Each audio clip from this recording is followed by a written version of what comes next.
siempre un fondo acorde. Buen patrón. Este Sí. está bueno para que se quede, este fondo. Buen patrón, el patrón. Del mal. Está Alejandro Some con nosotros, Bauhausaurus. Gracias por venir, loco. Bueno, gracias a ustedes Hola. por invitarme. A todos ustedes tengan muchas ganas de conocerlos porque los sigo en Twitter, los sigo en la vida hace un montón, así que es un placer estar acá. Nos siguen la vida. Sí, bueno, pero es recíproco, nos seguimos mutuamente y está ese deseo, ¿viste? Como que uno también, un deseo que es barra certeza. Sabes que en un momento te vas a cruzar, vas a poder charlar de cosas en común y demás, así que yo te decía que hay varias cuestiones que me obsesionan. Te pido, ¿me bajás un poquitito la cortina? Porque yo soy disperso. Soy centennial, Muy bien. soy centennial. O te entrevisto o me pongo a bailar. Una de Está dos. muy bien. No, pero hay muchas cosas para charlar. Sí. Te decía que me obsesiona la identidad de la ciudad de Buenos Aires. Sí. Antes de eso, quiero preguntarte por qué decidiste empezar a comunicar arquitectura, urbanismo, identidad de ciudades. ¿Qué es lo que te llevó a que ese conocimiento que tenés, volcarlo en las redes y hacerlo tan bien como lo haces aparte? Básicamente era para no aburrir a mis amigos y familiares hablándoles de arquitectura todo el tiempo. Necesitaba aburrir a más gente. No, pero lo que No me- hablarles de otra cosa a ellos, sino hablarles de eso a otros. Claro, exactamente. No, lo que me pasaba es que no encontraba un lugar para hablar de arquitectura de otra forma, porque la academia a veces era media reacia a entender que había otros lugares para poder hablar de arquitectura, pero tenías que hacer un sacrificio ritualístico, que era dejar de hablar como hablábamos adentro de la academia, básicamente, ¿no? Cómo se reproducía el conocimiento adentro del claustro académico. Entonces lo que hice fue salir de ahí y cambiar el lenguaje. Y eso a veces no está tan bien visto porque se entiende como que estás degradando el conocimiento, y esto lo digo con conocimiento de causa porque son cosas que me dijeron a mí muchos docentes cuando empecé a hacer esto. Y básicamente la idea era tratar de expandir también el mercado cultural de arquitectura, ¿no? Porque Sí. si nosotros hablamos de música, conoces un montón de bandas. Si hablas de películas, conoces un montón de directores. Pero si hablas de arquitectura, no conoces tantos arquitectos o arquitectas. O no Claro. tenés tanto bagaje o acervo cultural de arquitectura. Entonces, yo lo que traté de hacer es, en un medio en el que me sentía cómodo, porque soy un bicho de internet, básicamente desde que el sonido a 56 kbps empezó a sonar en mi vida, me metí por ahí y empecé a hablar como en otros lugares, cuando hablábamos comiendo asado o tomando birra con mis amigos, les tenía a ellos que explicar por qué era buena una operación arquitectónica. Y no se lo podía explicar como si estuviese exponiendo en la facultad, porque no me iban a Claro. entender. Y viene de la necesidad de hacernos entender como disciplina a más personas, básicamente. Eso fue mi leitmotiv para arrancar. Eso me parece espectacular. Yo creo que hay algunas cosas que está bueno que las expliques, otras que deberían caerse de maduro, ¿no? Y Puede ser. yo cuando veo que tiran un petit hotel y hacen un edificio de monoambientes, no tengo que, simplemente desde lo estético, no hay que explicar nada, vos te das cuenta. Pero eso es lo que esa parte me obsesiona particularmente. Esa parte te obsesiona particularmente. Sí. Andás a ver a dónde tendríamos que poner el punto de partida para charlar eso, porque se cruzan muchos temas. Sí, porque lo entiendo. Lo que quiero decir es, quiero hacer esa aclaración. Sí. Entiendo que, lo que te decía, vos usás el mismo ejemplo que te dije fuera de aire. Si hay un petit hotel, una casa que está valuada en $800.000 y está sobre Avenida Rivadavia, en Almagro, yo entiendo que alguien que después tenga un palo no quiere comprar esa casa. Sí. Quiere comprar otra cosa. Entonces que la salida más lógica sea hacer un edificio horrendo. Sí. Y eso me parte el corazón. Claro, ahí tenés dos problemas, ¿no? Como en dos carriles distintos. Uno es la arquitectura que se reproduce cuando otra arquitectura deja de estar en la ciudad por los cambios de las dinámicas sociales, ¿no? Parte de los cambios es densificación, va a haber más gente viviendo en capital o en centros urbanos, ya como para hacerlo más general el tema, Sí. ¿no? Porque va a pasar pasa en todos los centros urbanos, básicamente, con periferias suburbanas y después rurales. Si cambian las dinámicas sociales, van a cambiar las tipologías arquitectónicas.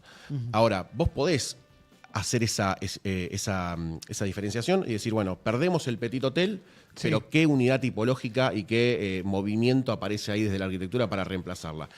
Y también la arquitectura da forma a los ciudadanos en algún punto, ¿no? De cómo Sí. nos comportamos después en la vida. Si vos tenés personas viviendo en monoambientes mal orientados, mal iluminados, van a salir con la salud mental alterada, ¿no? Y no solamente la salud mental, Totalmente. sino también la salud de todos los días, porque hay cuestiones climatológicas que no funcionan bien, por ejemplo, ¿no? Entonces, no hay una separación entre la persona que reproduce la arquitectura y cómo se comporta en las ciudades o cómo es en las ciudades. Lo que tenemos es una problemática de qué unidad está reemplazando al petit hotel. Si son esas, es, bueno, qué ciudad y qué sociedad estamos produciendo a partir de esa arquitectura. Claro. Pero bueno, no es tan... uno puede como sociedad decir, bueno, perdemos los Petit Hotel, pero ¿en pos de qué? ¿No? ¿Qué sociedad estamos construyendo y qué ciudad estamos construyendo? Perdón, pero ¿y Sí. qué hay a nivel legislación a partir de eso? Digo, ¿es algo que está legislado y no se cumple o algo que ni siquiera esto de qué hay en lugar de o de qué manera el rasgo estético de algo? Sí.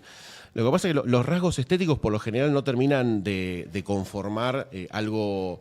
A ver, terminan de conformar memoria, ¿no? De un tiempo histórico, pero el patrimonio es un poco más difícil de definir porque tiene que ver con cuestiones de qué expresan de nuestra historia, de nuestro patrimonio cultural, de nuestra sociedad, para definirlo. Hoy los parámetros hasta el momento eran una catalogación media automática con las propiedades antes del 41, en donde decían, bueno, todo esto está protegido, no se puede tocar, va a revisión para ver si tiene valor patrimonial. Sí. El valor patrimonial se define con varias cuestiones que son definidas por un cuerpo colegiado y por el conjunto de la sociedad, ¿no? Es todo lo que define que es un patrimonio y a veces son tangibles y a veces son intangibles en una propiedad. A veces es el estilo, o a veces es la fachada, o a veces es la tipología, que es lo que pasa dentro de la casa, y por otro es lo que sucedió en la casa, quién vivió, si cuenta una parte de nuestra historia. Bueno, todo eso es lo que define qué es patrimonio. Sí. Hay muchas casas que son antiguas, que forman parte del acervo de memoria colectiva, pero no son patrimonio. No se pueden definir como patrimonio porque no cuentan algo particular o porque hay una plaza muy grande de esas viviendas. Por ejemplo, las propiedades horizontales que son Casa Chorizo, ¿no? Sí. Que como tipología es clásica de la Ciudad de Buenos Aires. Sí, sí. En un momento hubo miles de Casa Chorizo. Bueno, de a poco empiezan a desaparecer. Entonces, cuando la cantidad que hay en plaza de propiedades horizontales que son Casa Chorizo, empiezan a decrecer, vos decís, bueno, pará, tengo que empezar a rescatar algunas de las que quedan, porque si no, ¿cómo cuento esa tipología en la ciudad? ¿No? ¿Cómo la muestro? Tengo que rescatar algo de eso. Entonces también la noción de patrimonio va cambiando a medida que pasa el tiempo. Una más que quiero meter con respecto a esto porque dentro de mis obsesiones pienso en la identidad Sí. y pienso en la identidad en general y entiendo que hoy se empieza a perder. Hace unos meses viajé por Europa del Este. Bien. Y en Praga, en Budapest, en Viena, lo que notaba es la ropa es la misma, las zapatillas son las mismas, la música es la misma, la comida es la misma, las empresas son las mismas. No, está todo homologado. Ya no te Sí. pasa eso que alguien viaja y te trae algo específico de un lugar, más allá de un souvenir. ¿Dónde encontré la identidad? En Praga la encontré en lo arquitectónico, Sí. que inclusive era hasta un local que vendiera parafernalia para comprar para marihuana, el local estaba sostenido de la misma manera que fue construido hace desde 100 hasta 300 años. Yo eso no lo noto acá. ¿Ves alguna salida a eso? ¿Vos ves la posibilidad de que en algún momento digamos, bueno, pará, loco, sostengamos una identidad porque si no la identidad no va a estar más? Va a ser como, andá caminito, hacer Claro. esas 5 cuadras, 4 cuadras y ya está, no queda nada. Es que yo no sé si esto ya es un debate incipiente que quizás nos debemos como colectivo un poco más grande en la disciplina, que es ¿cuál es la identidad de Buenos Aires? Hay una sola identidad, porque también cuando vos lo extendés eso un poco más al país, federalizando la mirada, hay una identidad argentina en lo arquitectónico. Y no la hay tan clara, ¿no? Porque tuvimos conformaciones sociales distintas, tenemos climas distintas, geografías distintas, economías distintas, usos y costumbres distintas, más allá que hay un macro en común compartido, también hay cuestiones muy particulares distintas. Entonces, somos un país muy extenso en todos los sentidos de la palabra y es muy difícil que haya una arquitectura. Claro. Entonces, cuando hablamos de una identidad de Buenos Aires o una identidad de la ciudad o de las ciudades, es un poco difícil de conformar y me parece se hace más complejo cuando tratamos la ciudad de Buenos Aires, que tiene como una variable bastante ecléctica en cuanto a veces son diferentes periodos históricos, a veces hay colonial, a veces hay moderno, a veces hay un poco del Beaux Arts francés, hay academicismo, hay neoacademicismo, hay un poco de todo. Entonces, hay algo de la identidad de Buenos Aires que va por lo heterogéneo. Incluso en la conformación de tejidos. Si nosotros salimos acá del estudio, hay 3 unidades tipológicas muy distintas de arquitectura en 17 metros de extensión. 24 metros porque eran 3 lotes. Entonces, quizás hay algo de nuestra identidad que nos pide que nos manejemos en el ámbito de lo heterogéneo. Pero en eso tenemos que definir qué es importante para contar como patrimonio, para rescatar, qué tipo de ciudad queremos, que por más de sostener un tipo de identidad, aunque sea heterogénea, podemos pensar en qué tipo de ciudad queremos. ¿No? Es decir, que tenga espacio público, que tenga encuentro urbano, que tenga construcción solidaria de comunidad, que las unidades sean relativamente buenas. Eso se regula con el Código de Edificación y el Código de Planificación Urbana. No mucho más, que ahora justamente está como en veremos un par de cuestiones que también cómo son las dinámicas para cambiar los códigos de edificación son importantes, porque son quiénes participan, hacia quiénes está orientado, qué tipos de variables quiere explotar o mejorar, porque a veces las termina empeorando. Claro. Las variables. Para que estás, te quieren destruir, Alan. Ahí está. Ahí va. Sí. Lo quieren Se destruir de sigue sin nuevo. escuchar. De nuevo lo quieren destruir. Te quieren destruir. Están Alan. censurando. Hola, Ahí está. ahí estamos. Bienvenido, Alan, al programa. Digo, como fue el último caso de la actualización del código urbanístico que terminó destruyendo parte de la identidad, pero en este caso también podemos, por ahí no en la ciudad en general, pero sí recluirnos en los barrios. Y hay barrios que tienen una identidad bien marcada y bien clara. En esa línea, ¿vos qué rescatarías? Por ahí no tanto solamente a nivel arquitectónico, sino a nivel, por ejemplo, de que no haya edificios o que sean todas casas bajas, por ahí algo más general. Ahí hay una pregunta que yo siempre me hago desde la arquitectura y desde el urbanismo, es la identidad de un barrio o la identidad de una ciudad. ¿Está solamente conformado por cómo se ven los edificios o cómo son? ¿O es por un set de cosas más grandes que son usos y costumbres, Total. tradiciones? Bueno, ahora lo que tenés que ver en esa conjunción es cómo afectan las unidades tipológicas y los cambios económicos alrededor de esas transformaciones en la gente que habita esos lugares. Es decir, si vos, por ejemplo, pones en un barrio relativamente chico a nivel de densidad demográfica, cambiás el código de urbanización y permitís hacer por también cambios en las ordenanzas que haya vivienda temporaria tipo Airbnb, bueno, y aparecen de golpe un montón de flujo turístico, los usos y costumbres de esa ciudad va a cambiar, Sí. o de esa parte de la ciudad va a cambiar. Entonces, tenemos que pensar cómo afectan los cambios desde la arquitectura y desde el urbanismo y desde las ordenanzas, esas dinámicas. No solamente, porque vos podés tener un edificio grande, para ponerlo en palabras normales, de dimensiones copadas en cuanto a la escala, pero si vos a esa, no sé, ponés, por ejemplo, todos monoambientes, va a haber un tipo de familia o un tipo de persona viviendo ahí. Si vos ponés casas, va a haber posibilidad de desarrollar familias. Entonces va a haber como un cambio que tiene que ver con quiénes habitan esos ¿Y eso lugares. está planificado hoy por hoy en la ciudad? Podés trazar un escenario y decir, bueno, si hago todo monoambientes, va a haber un tipo de personas. Si hago casas, va a haber un tipo de ¿Hay alguien familias. pensando eso en Supuestamente a sí, yo voy a responder como la parte oficial, ¿no? Supuestamente sí. Obviamente el urbanismo trata de direccionar, el urbanismo es como una disciplina que es multidisciplinaria, no es solamente urbanistas, hay abogados, antropólogos, sociólogos, arquitectos, ingenieros, todos trabajando en pos de acomodar las variables de una ciudad. Eso es, obviamente las ciudades son muy difíciles de diseñar en ese sentido. Vos podés trazar un escenario y después puede no llegar a ahí. Vos por eso tenés que ir iterando, pero las iteraciones de una ciudad son en el rango de las décadas. Claro. ¿No? Hasta que terminas un camino pasan 3 años, hasta que terminaste un edificio grande son 4. Bueno, y así todo. Pero supuestamente vos podés ir direccionando algunas variables para que la ciudad crezca en algún sentido. Ahora, la pregunta más ahí es si hay alguien pensándolo. Eso ya no lo sé. Está buenísima esta charla con Bauhausaurus. ¿Las nuevas construcciones, los nuevos edificios, es sinónimo de peor calidad siempre? Y lamentablemente hoy sí, por una cuestión de accesibilidad económica, por una cuestión también de pérdidas de oficio, y también de qué consideramos necesario o bello, ¿no? Hay como, me parece que es una pregunta que toca como varios puntos. Si te tengo que responder desde el gremio, desde yo construyendo en mi estudio de arquitectura, y un poco sí se vio degradada la construcción, primero porque los ciclos económicos no acompañaron a estar como en la punta para poder construir algo que sea de buena calidad, pero no quiere decir que con los materiales de hoy se construya siempre mal, ¿no? Es decir, las construcciones buenas son más caras y obviamente hay una cuestión de pobreza generalizada, no solamente en Argentina, ni la región, en el mundo. Estamos hablando de que la disparidad económica creció un montón. Entonces ya la gente tiene como una pérdida patrimonial muy grande, que no solamente va de cómo son sus casas, sino de cuántas cosas tiene. Esto de la economía de servicios, que está como cada vez más en boga, acompaña al patrimonio de una persona, a lo que es la propiedad, que parece muy irónico, pero no parece haber a nivel mundial políticas que vayan en relación a favorecer el crecimiento patrimonial de las personas. Por el contrario. E incluso, por lo general, estos discursos vienen de lugares en donde está el otro discurso, ¿no? En donde te dicen, bueno, aguante la propiedad privada, pero no haces políticas para que la gente tenga propiedad privada. Entonces, es como bastante irónico eso que se está dando a nivel mundial, no solamente acá. Estoy pensando en esta cuestión de...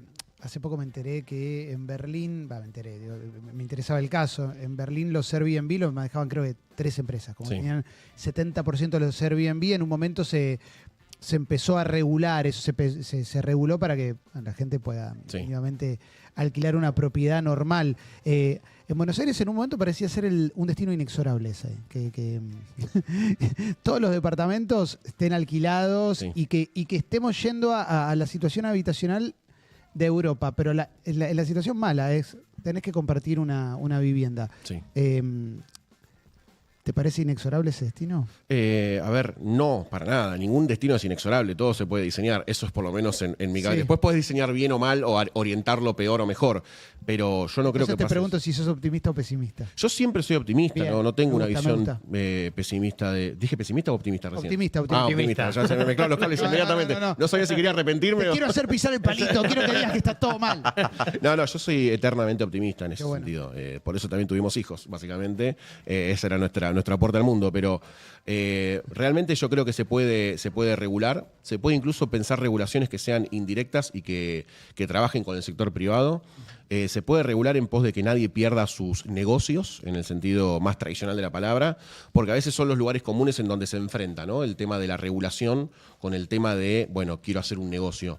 Yo creo que hay muchísimas variables para empezar a coordinarlo a los actores para que empiecen a producir cuestiones más sanas a nivel social. Voy a poner un ejemplo con esto. Hace poquito alquilamos un lugar en donde estaba nuestro estudio y antes había un Airbnb, en donde no tenía que haber un Airbnb.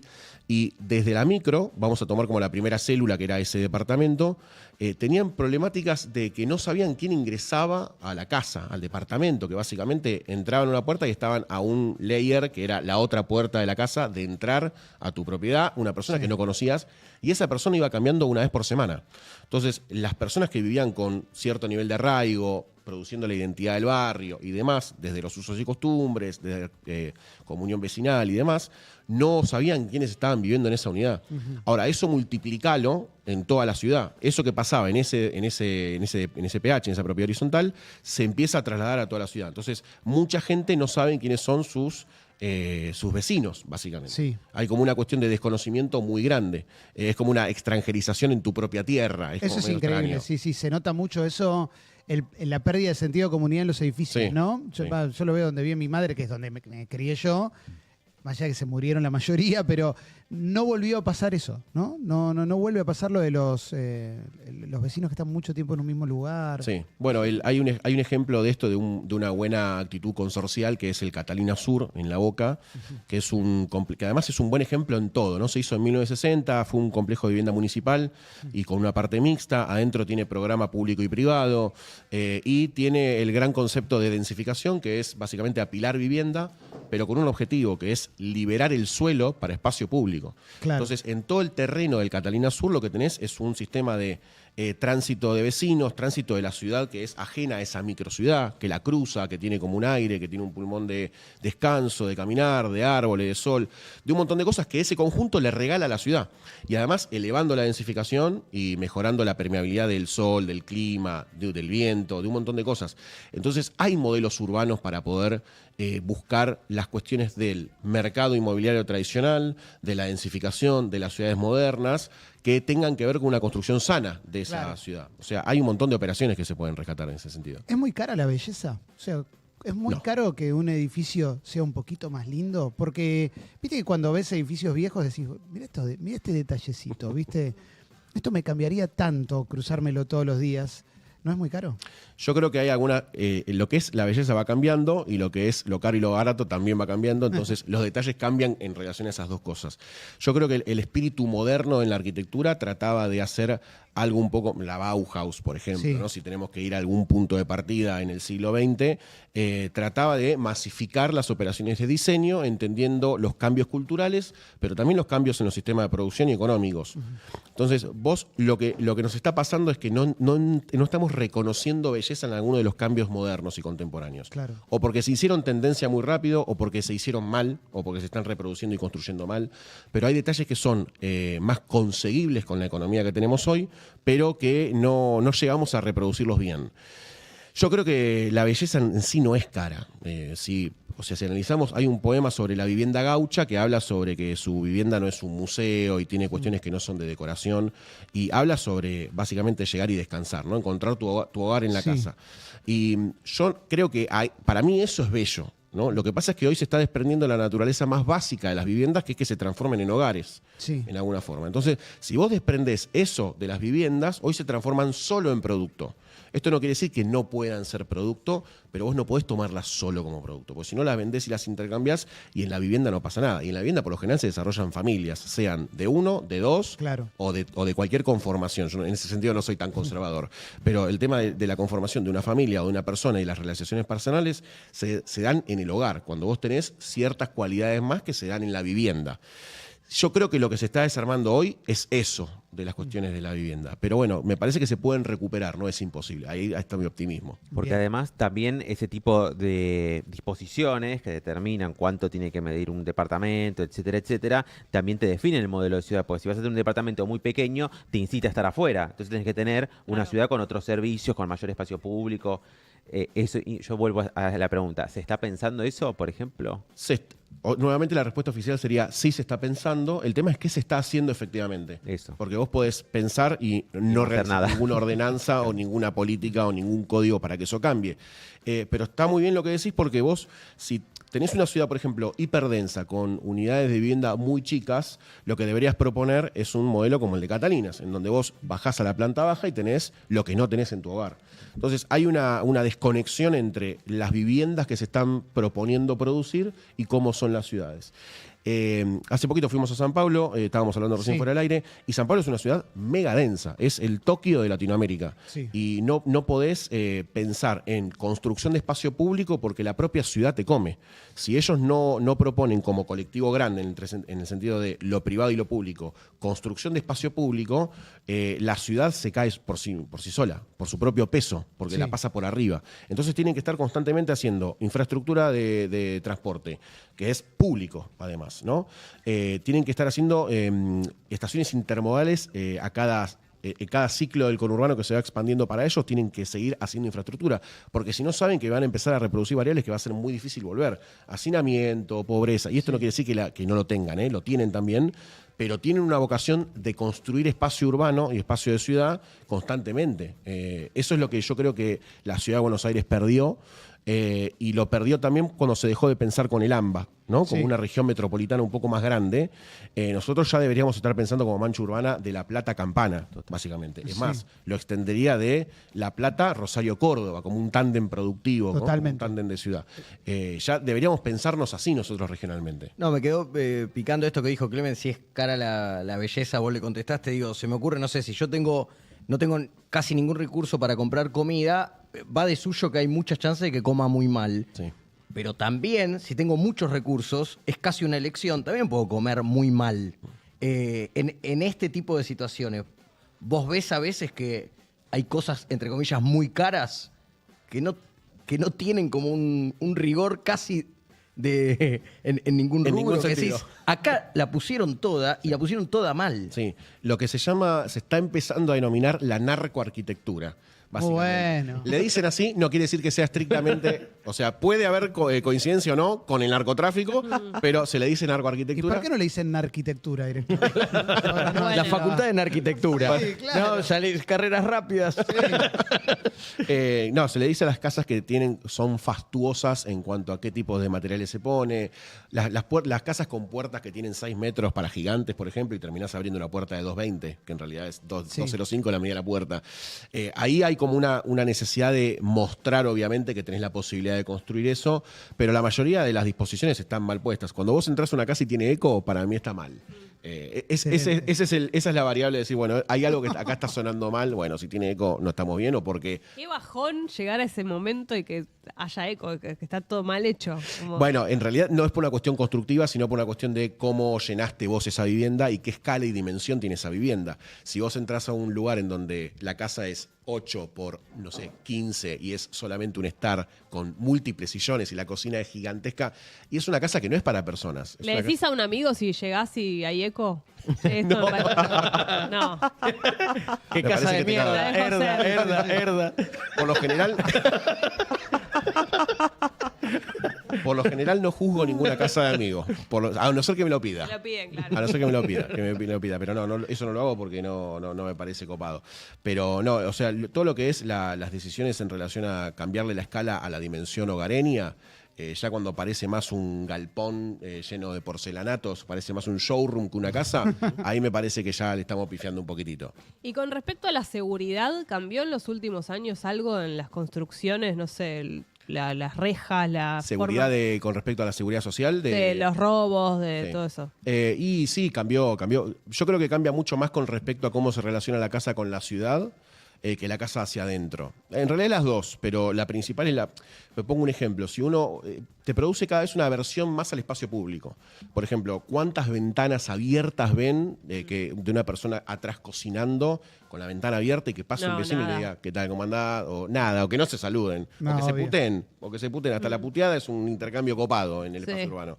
Pero ¿qué pasa cuando empezamos a hacer operaciones en relación a una sola variable? En este caso es protegernos la seguridad, que es o encontrar seguridad o una noción de seguridad en anular ventanas al espacio público, jardines al espacio público, levantar cada vez más las medianeras. Tenemos cada vez una vida más hacia adentro. Entonces, la vivienda es la primera célula de la ciudad en algún punto, ¿no? Desde ahí nace. Si vos esa primera célula la empezás a distorsionar y empezás a producir otra dinámica interna de la persona o la familia que vive en esa casa con las demás familias y las demás personas que viven en la ciudad, ya estás como seteando para dónde van a ir las variables. Porque si yo, por ejemplo, nosotros hicimos una casa en Merlo hicimos un proyecto en realidad de una casa en Merlo en la zona de Libertad, que era una zona en la que el cliente nos dijo no sabíamos si iban a venir, porque la profesión está media corrida en los lugares periféricos, ¿no? Claro. Tercer cordón del conurbano, cayéndose en zona rural, y nosotros fuimos porque tenemos vocación de estar ahí. Entonces, a la casa le propusimos hacer cuestiones que tengan que ver con mensajes hacia los vecinos.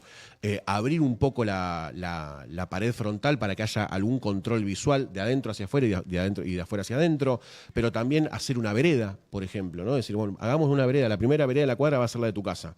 Y va a ser un mensaje no solamente para tus vecinos, para que sigan replicando construcción de espacio público, sino también para el Estado, ¿no? Decir, mira, estamos haciendo lo que vos no estás haciendo en este lugar.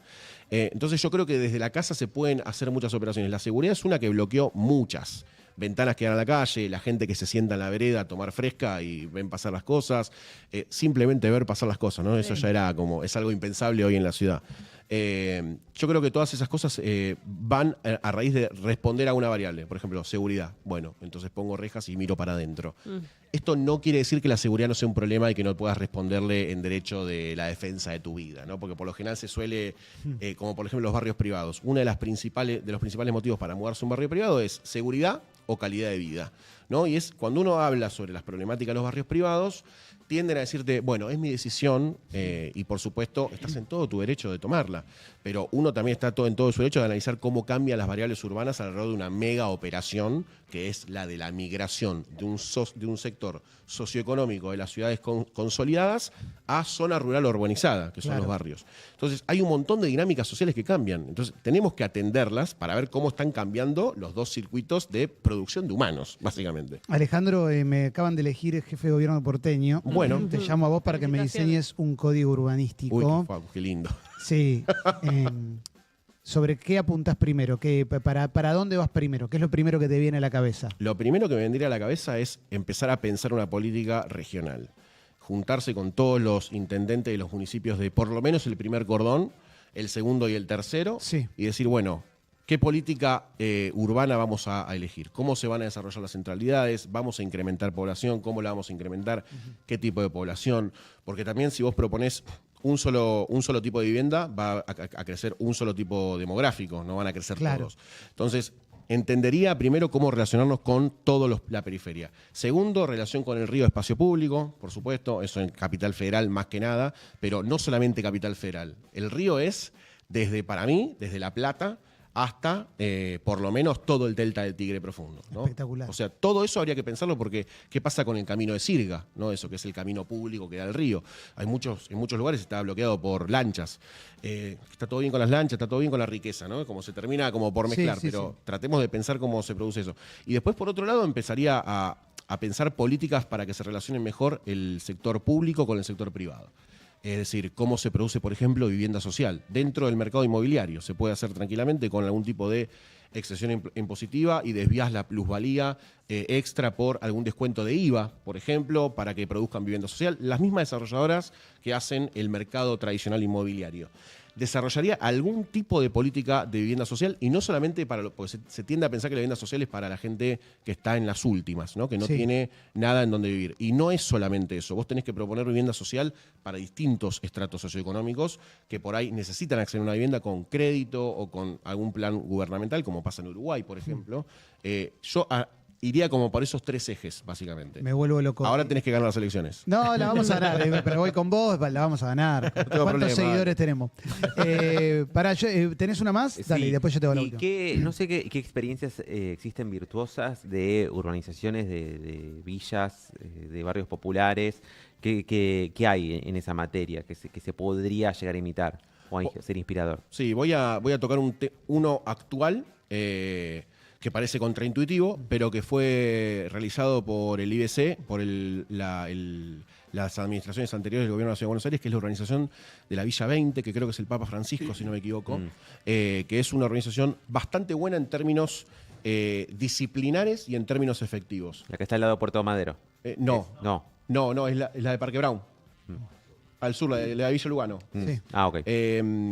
Tuvieron una muy buena gestión participativa de vecinos, de profesionales y de gobierno, ¿no? Crearon, y además surge por la toma del indoamericano, si no me equivoco, por esas diferentes tomas que fueron muy violentas en ese proceso, y obviamente eso puso de manifiesto la necesidad de urbanizar ese lugar. Ahora, lo que pasa es que vos tenés un proceso muy largo de urbanización, porque también depende qué encare tipo político y urbano tengas, podés dañarlo más aún eso. Ahí lo que hicieron fue primero hicieron un censo de todo lo que es el macizo, que es la villa, básicamente. Hicieron como un censo para saber qué tipo de personas vivían, si eran familias, si eran solos, si trabajaban, si no trabajaban. Bueno, un censo muy profundo que duró unos cuantos meses. Después hicieron mesas de trabajo para saber cómo querían vivir y si querían seguir viviendo en el mismo lugar, dentro del macizo. El macizo es el término urbano para la villa. O en las viviendas nuevas que iban a hacer enfrente del macizo. Entonces, vos lo que lográs ahí es que la gente que permanezca en ese lugar tenga arraigo con la operación que estás haciendo. Vos no podés hacer como hicieron con la demolición del Fuerte Apache, del Ejército de los Andes. Demolieron monoblocks, a esa gente la agarraron así y la llevaron para Mar del Plata. Eso no funciona en ningún sentido, porque la gente que vive ahí tiene vecinos, tiene sueños, tiene memoria. Sí. Es gente como uno, como Sí, dicen, ¿no? GSU. Pero es lo que tiende a pensar a veces los procesos urbanos y de densificación es que no lo piensan como personas. Entonces, este proceso lo que hizo de bueno fue pensarlo como personas. Hicieron unas viviendas nuevas enfrente que tienen zócalo comercial para que la gente que tenga locales también pueda tener su vida económica en el barrio y no pierda también esa lógica, porque había mucha gente que tenía su peluquería, su venta de comida y demás, y pueden tener ahora un zócalo comercial para reproducir eso. Ese proceso fue bastante bueno. Otros procesos de urbanización de la Ciudad de Buenos Aires, comparables con ese, fueron un poco peores, incluso en el desarrollo de costo del metro cuadrado de la vivienda. Pero ese proceso me parece bien como para mirar algo autóctono propio dentro de la trama urbana que salió o que viene saliendo bastante bien. Tengo entendido que, obviamente, tienen cuestiones presupuestarias para terminar las últimas etapas o las próximas etapas en este contexto, pero me parece que ese fue un buen proceso. Última, Alejandro. ¿Qué ciudad del mundo, en qué ciudad del mundo vivirías unos meses? Pero porque te gusta demasiado y porque decís, de acá se pueden pensar ideas. ¿Puede ser varias? Como Sí, para- sí, me encanta, me encanta. Mar del Plata me parece fantástico, como para Sí. tirar agua para nuestro Lindo. molino. Sí, la Mar del Plata, locura total. Fantástica, geográficamente es alucinante y la trama urbana en relación a ese accidente geográfico también. Viviría en Chicago también, me parece la meca de las urbanizaciones contemporáneas, Sí. mejor que Chicago, es mejor que Nueva York para mí. Sí, Viviría ahí, viviría obviamente en Italia, en Roma, particularmente en Roma, para Bien. caminar 3 cuadras y ver básicamente el origen de todo. Sí, mirar abajo y Sí. ya está. Sí. Lo tenés ahí. Hermoso. Y después Tokio, me encantaría Tokio, vivir un tiempo para entender. Tokio es una ciudad maravillosa. La vivienda es ciudad, o sea, uno ya es parte de la ciudad. No existe más la vivienda, es toda una cosa sola. Vivir en ese ethos me parecería fantástico. Me gana de viajar estar con esta persona acá. Vamos al Pistarín. Y iba a tirar a San Pablo, pero Hagamos un picnic. Pero en el Pistarín. ya fuiste hace poco. Alejandro, sos un capo. Gracias por bueno, venir. muchas gracias Gracias. por invitarme y bueno, espero seguir teniendo espacios para hablar de arquitectura. en algún momento. Sí, claro que sí. Muchas gracias. Dale, fíjate si tenés algo de Oasis.